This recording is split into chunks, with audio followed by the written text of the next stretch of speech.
Eta Zorginonaren ipuina irakurriko dizuegu. Behin batean, bazen Pantxika izeneko neska bat. Herri txiki batean amarekin bizi zena. Pantxikaren ama Zorgina zen, baina Zorgin txintxoa. Horregatik herrian Zorginona deitzen zioten guztiek. Zorginonak bazekien zorginkeriak egiten, noski baina bere almenak behartuei eta premian zeudenei laguntzeko erabiltzen zituen beti. Pantxikaren herrian ez zegoen dendarik, oso herri txikia zen eta horregatik herriko jendeak hirira joan behar izaten zuen erosketak egitera. Hiria ordea urruti zegoen eta hara joateko autoa behar zen, eta autorik ez zeukatenak nola moldatzen ziren erosketak egiteko bakarrik bizi ziren aiton amona zaharrak, edo etxetik irten ezin zuten gaixoak, bada horiek Zorginonari eskatzen zioten enkarguak egiteko. Zorginonak ez zeukan autorik, baina bai Zorgin erratze galari bat, eta haren gainean ekartzen zituen enkarguak. Favore, Zorginona, joango alzara hirira eta ekarriko dizkiguzu patatak eta ogia? Eta Zorginonak baiet erantzuten zuen beti. Bai, noski, atsegin handiz ekarriko dizkizuet. Eta erratzaren gainera igo eta ziztu batean egiten zuen enkargua. Baina Pantxikaren ama zahartu egin zen, eta gero eta gehiago kostatzen zitzaion erratz gainean ibiltzea. Behin, hirira joan etorria egin ondoren, minez eta nekaturik etxeratu zen. Uf, hau ipurdiko mina. Berriro. Uf, hau ipurdiko mina. Esan zion Pantxikari. Erratzastar horrek ipurtezura minberatuta utzi dit. Ai, uste dut iritsi zaidala erretiroa hartzeko garaia. Eta hori esan ondoren sofan eseri zen. Ama, zenbat aldiz esan behar dizut, zuk ezin duzula erratzgainan ibiltzeko adina, zaharregia zara horretarako, egunen batean erratzetik eroriko zara eta ikusiko duzu orduan. Badakit, baina norbaitek egin beharko ditu, Zorgin lanak. Zuk erratzean ibiltzean ikasiko bazenu. Ez eta ez, 1000 aldiz esan dizut nik ez dudala Zorgina izan nahi. Baina ni erretiretzen banaiz, nork lagunduko die herriko aiton amonei eta behartsuei? Ez alduzu ulertzen gure beharra dutela? Eta zuk ez alduzu ulertzen niri beldurra ematen didala erratzean ibiltzeak? Esan zion Pantxikak. Eta halaxe, Pantxikari beldurik aragarria ematen zion erratz gainean egan egiteak.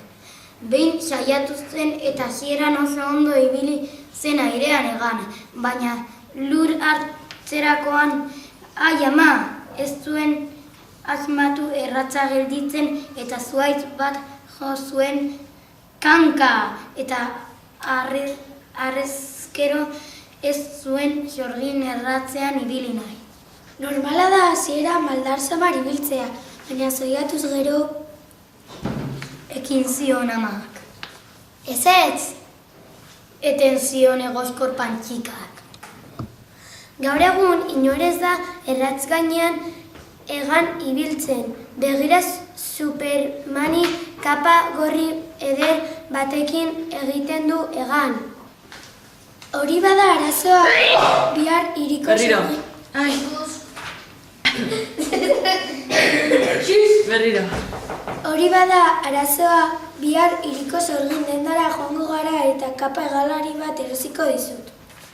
Esan zion amak.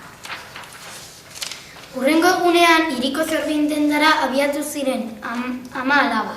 Pantxika autobusean joan zen, ama ezin izan baitzuen konbentzitu erraz gainera joateko. Hirian Zorgin dendara sartu ziren dendaria Zorgin Petral bat zen. Pantxikaren amak esan zion. Aizu alabak, ez duzu erraz gainean egan egin nahi. Normala, eten zion dendaria. Gaur egun zorginak ez dira arratz gainean ibiltzen, horiek aspaldiko kontuak dira. Ikusten, Esan zuen Pantxikak. nik arrazoi, gainera oso arriskutsuak dira zorgin erratzak. Lurreratzerakoan muturrekoa har dezakezu zuhaitz baten kontra. Nik nahiago dut nire erratza Supermanen kapa gorri itxuz hori baino. Ea, alduzu horrelako kaparik nire alabarentzat?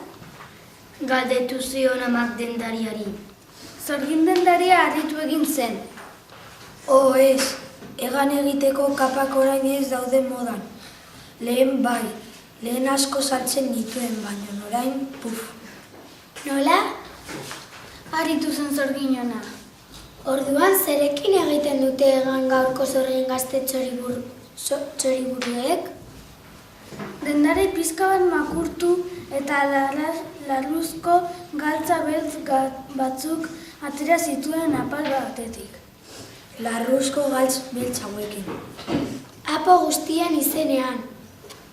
Esan zuen amak zinezten ezinik. Zein politak! Egin zuen oihu pozik Pantxikak.